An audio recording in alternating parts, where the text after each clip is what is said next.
Boa noite a todos. Quero aqui cumprimentar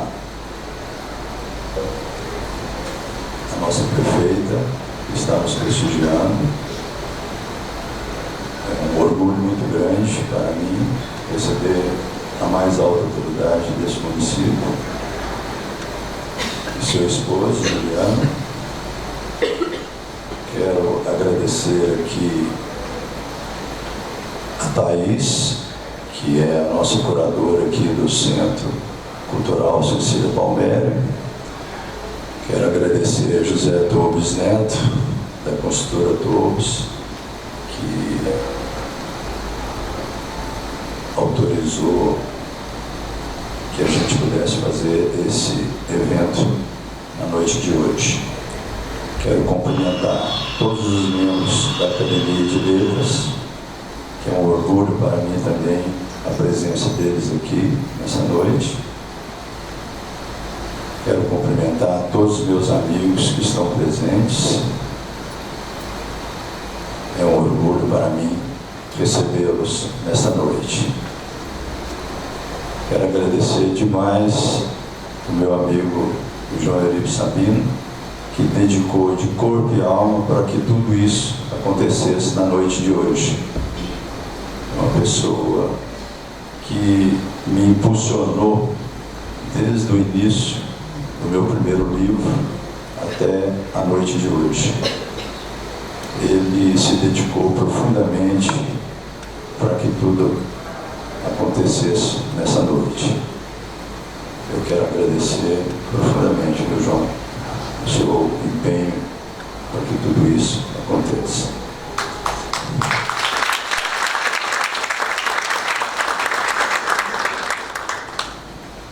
Bom, foi no ano de 1999, no século passado, que tudo aconteceu, né? Eu assisti um Globo Repórter e ali passava uma comemoração do ano Jacobeu lá na Espanha. Aí eu fiquei muito curioso com tudo aquilo, porque eu nunca tinha visto falar e na época nós tínhamos como informação apenas televisão, né? E computador era só os e-mails, não existia celular, né? Em 99. Então a gente tinha muita dificuldade de comunicação e de informação.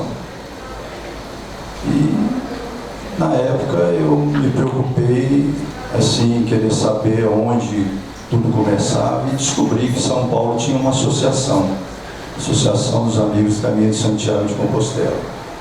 Me dirigi até São Paulo e lá eu fiquei conhecendo o pessoal que já era peregrino e eles tinham como objetivo de dar o apoio ao futuro peregrino. Então ali tudo começou. E aqui em Uberaba eu tinha um grande amigo, José Amilcar Salge, que foi o primeiro peregrino de Uberaba que eu conheci, que naquele ano se preparava para fazer o caminho de Santiago. Ele foi retornando, conversando com ele, me impulsionou demais a fazer o caminho. E daquele ano em diante, eu comecei a fazer os caminhos, e gostando demais. É uma coisa assim que não tem explicação, só quem faz é que sente. Porque o ponto alto do caminho é a introspecção, é a solidariedade das pessoas, né? E eu acho que a pessoa que faz um caminho de Santiago, ela com certeza tem uma mudança na vida dela, sabe? Porque muitas coisas vão alterar pela introspecção, pela convivência, pela experiência, pelos conhecimentos, né? Porque a Espanha é um país muito rico de história. Houve uma invasão de várias civilizações, né? São os mouros, os celtas, os romanos, os gregos, e você tem o privilégio de poder conhecer essas obras de artes, né? Dessas civilizações do passado, né? Os idiomas diferentes que tem dentro da Espanha, né? Você vai para a Catalunha, é o catalão, você vai para o País Basco, é o basco, ninguém entende nada, nem os espanhóis entendem basco, nem filho de basco entende basco, é uma complicação danada. né? Ele vai para as Astúrias, aos asturianos. O espanhol tinha o maior problema com o Fernando Alonso, da Fórmula 1, porque ele é asturiano, e as outras comunidades não se ligam com as Astúrias. Então, vai para a Galícia, tem o galego, que é muito parecido com o português, e com isso você vai, sabe, enriquecendo os seus conhecimentos, a sua parte cultural, né, de conhecer grandes obras de arte, da civilização de outros povos, né? Você tem condição de conhecer castelos de mouros, a cidade de Sebreiro, que é da civilização celta, casas de mais de 2000 anos, né? Você tem o privilégio de conhecer tudo aquilo. Então, são experiências atrás de experiências, conhecimentos atrás de conhecimentos, e isso vai te acumulando a cada vez que você vai, pessoas diferentes e tudo mais.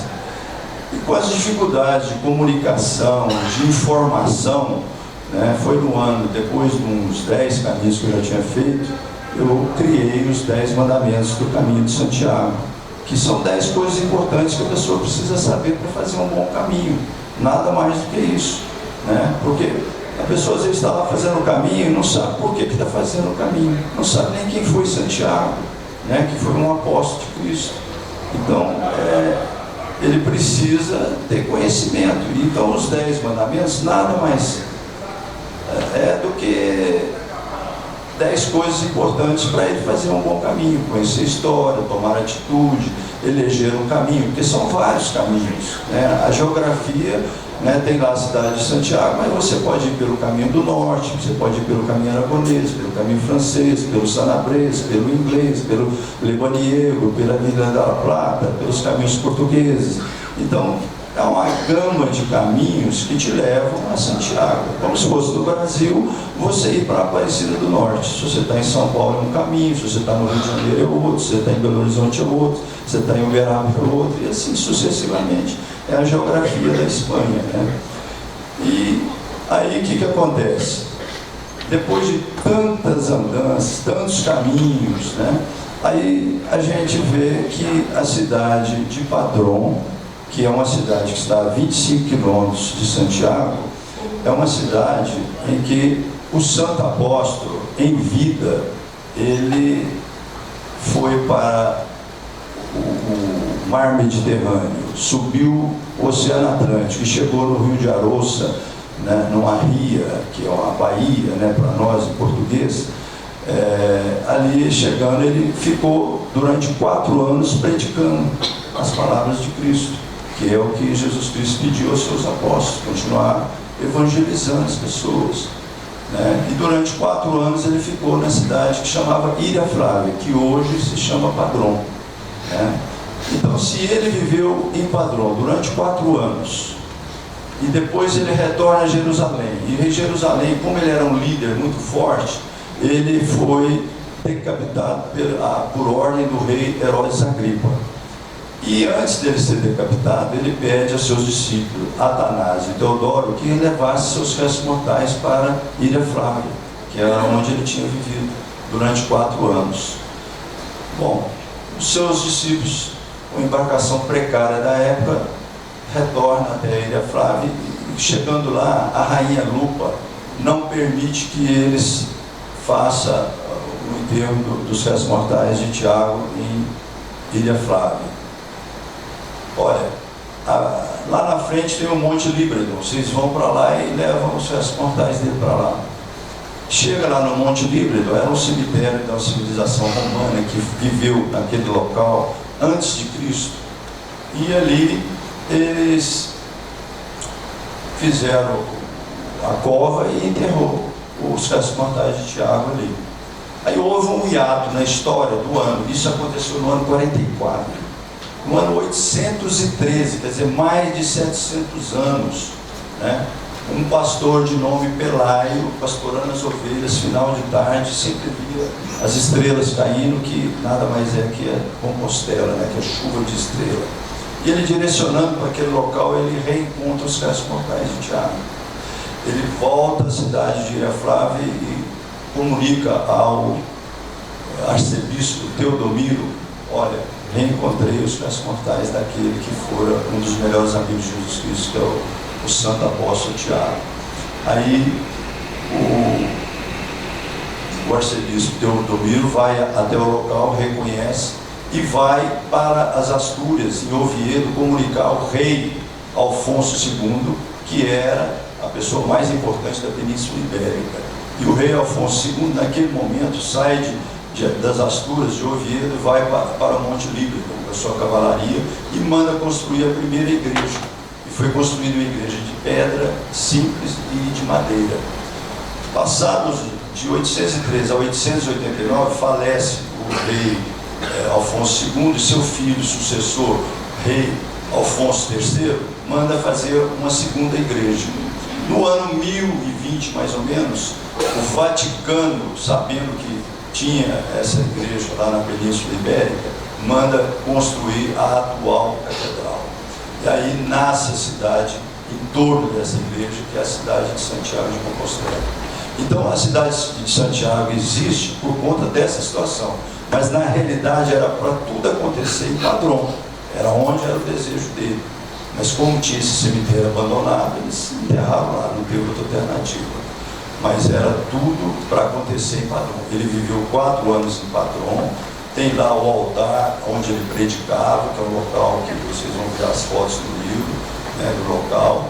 Tem o Pedron, onde foi amarrado a barca quando chegaram os restos mortais dele. Tá, um arquiteto fez uma construção de uma igreja, e no centro do altar está esse Pedron, onde foi amarrada a barca, né, do Santo Apóstolo quando chegou com os seus restos mortais. Então, por questões geográficas, de todos os caminhos, a cidade de Padrón é a cidade mais importante que tem. E só quem faz os caminhos portugueses tem o privilégio de passar por Padrón. Então aí é a tese, né, que o verdadeiro caminho de Santiago são os caminhos portugueses. Vai dar um upgrade nos caminhos portugueses por conta disso. Portugal vai, com certeza, ficar muito feliz de saber que o verdadeiro caminho de Santiago são os caminhos portugueses. Até porque os restos mortais dele e ele, em vida, passou por Portugal inteiro, porque ele teve que vir pelo mar Mediterrâneo, subiu o Oceano Atlântico para chegar até a cidade de Padrón. Então, foi tudo em Portugal, né? Então, o verdadeiro caminho são os caminhos portugueses. Isso aí vai dar um grande upgrade nos caminhos portugueses.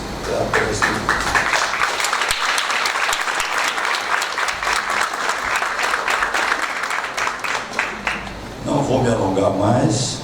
Eu espero que eu tenha dado aqui uma certa explicação. Vocês vão ler o livro e vão se inteirar de tudo isso que eu estou falando. Vai ser muito bacana. Quero agradecer a presença de todos. Falei para o João que ia ser uma solenidade muito rápida, muito simples, porque ninguém tem muita paciência para estar estudando oradores. Então, eu quero agradecer do fundo do meu coração a presença de todos e termino aqui agradecendo, como o João citou, um dito peregrino, né, que o turista exige, o peregrino agradece. E eu, humildemente, agradeço a todos. Muito obrigado.